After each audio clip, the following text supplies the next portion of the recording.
Hi everyone, Mark Lopez here and welcome to another episode of Black Sweater Talk. I'm gonna keep it brief, battling a head cold this week, and I apologize if I at some point break out coughing. But feeling better, but can't wait for it to be gone. You know, we're into the first week of February. We're moving ahead on our resolutions, moving ahead on our goals, and I wanted to know what are the things that are really distracting you? What's keeping you from doing the thing you feel called to do, fulfilling your life's purpose? Is there something that is holding you back or just not allowing you to focus on your project? For me, one thing that has always been a distraction has been social media. I really do have a love-hate relationship with it. There are days when I really want to just chuck it, walk away from it, and other days where I won't say love it, but enjoy the connection that it brings for me with other writers and other artists around the world. But, you know, as I am working to build my career as a writer, one of the things that I need to do is I need to write. I need to write every day. I need to keep moving my projects forward. And social media for me can be a really big distraction.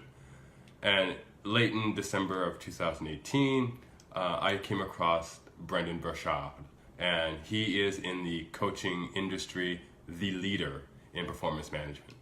And so I've been reading his books, High Performance Habits, Millionaire Messenger, The Charge, and I'm almost done the Motivation Manifesto. And in all of these works, there's a link, there's a message, a theme, which is you need to really focus on what it is you want to do. Brendon calls them prolific quality output.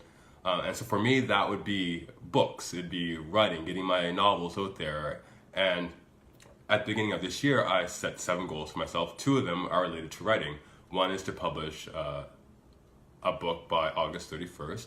And the second is to rewrite another manuscript, which is actually book 2 in the series of the book that I want to publish by August 31st. And as I looked at that goal, looking to rewrite a manuscript that I haven't touched in over a year by March 31st, when I started that on January 1, I was like, oh, did I just set myself up for failure? Because the task just seemed so daunting.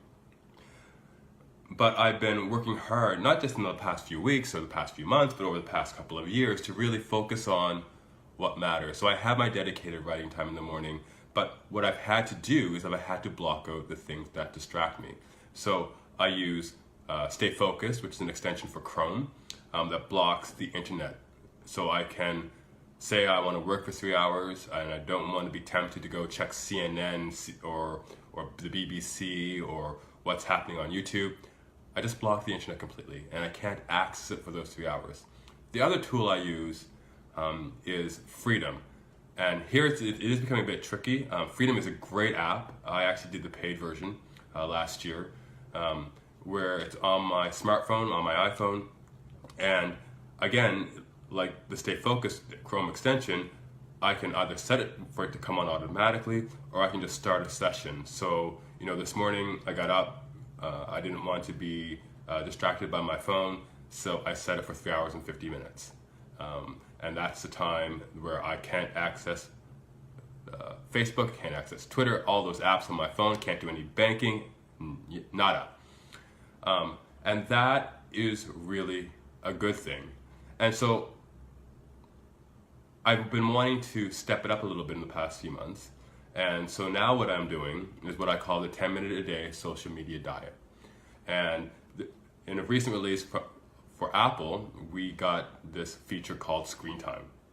And here's where Apple gets it both right and wrong when it comes to productivity. Thank you very much for Screen Time. It is a great feature in the sense that I can again set how much time I want to allocate to the apps that I'm using, like especially the social media apps. So I am primarily on Twitter, Facebook, and Instagram, and in that order. So I've allotted myself 10 minutes a day for each of those apps. So 30 minutes. And at the end of those 10 minutes on each of those apps, Screen Time will block the app. Now this is where Apple gets it wrong in terms of productivity, because Apple, I think, really wants us glued to our phone. It wants us on all the time. So with screen time, it takes not just setting the app and limiting your time on it and blocking it, but it's also the willpower to respect it. Because at the end of the time, when those 10 minutes are up, I get an option. The screen goes blank, and right in blue lettering, I get ignore limit. And last night, for example, I had to tap ignore limit because I was in the middle of a conversation on Twitter that I really wanted to finish.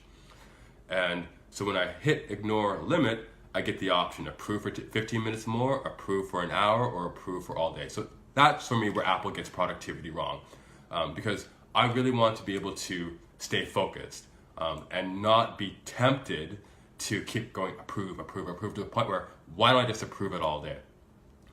But the good thing has been between stay focused, freedom, and the screen timer function is that I am staying focused. I am focusing on my prolific quality outputs. Go back to my manuscript that I wanted to rewrite by March 31st. I finished it yesterday, and I was totally shocked. I looked at the calendar, it's like, this was a hard rewrite. But then I looked back at my agenda and my planner and where I had scheduled the time to write, and I respected it. And I respected it enough to not be distracted by social media or email or TV or any of the other things that have really hurt my focus and concentration in the past. So what are the things that are distracting you? Is it social media? Is it TV? Is it something else that you can't stay away from? What can you do to minimize the distraction? Do you need, like me, a 10-minute diet of it? For me, the 10-minute social media diet is a godsend in conjunction with all the other apps and tools that I have at my disposal, because I'm staying focused. I'm focusing on what matters, and I'm feeling like I am now more than ever leading a life of purpose. And that's what we're here for. We are here to lead a life of purpose on earth. We are here to do what we are called to do. We are here to lift each other up. So find a way to stay focused. Eliminate those distractions and live that life of purpose that you are destined for.